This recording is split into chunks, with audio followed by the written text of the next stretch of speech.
Hello, Dr. Craig. Hello.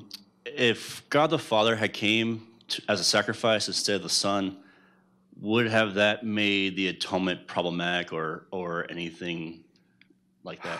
That's a really interesting question that gets into the doctrine of the Trinity, and probably depends on whether you think that there is a difference between what theologians call the ontological Trinity and the economic Trinity.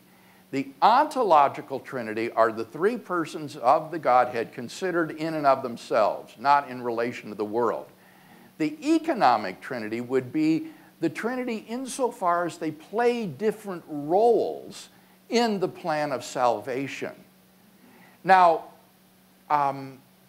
if you think that whoever plays the role of the sin bearer and sacrifice for sin is the Son, then you would see the question, in a sense, doesn't make sense, because whoever plays that role would be the Son, and that could have been any one of the three.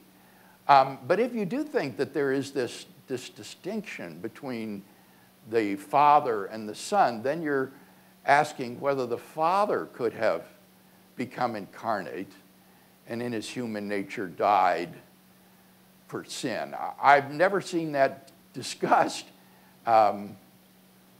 It's not obvious to me why that would be impossible, because Christ died not in his divine nature but in his human nature, and so if the Father had a human nature, that could similarly suffer and die. It might make difficulty for the submission of the Father to the Son. That would seem to invert the order of subordination that could be problematic.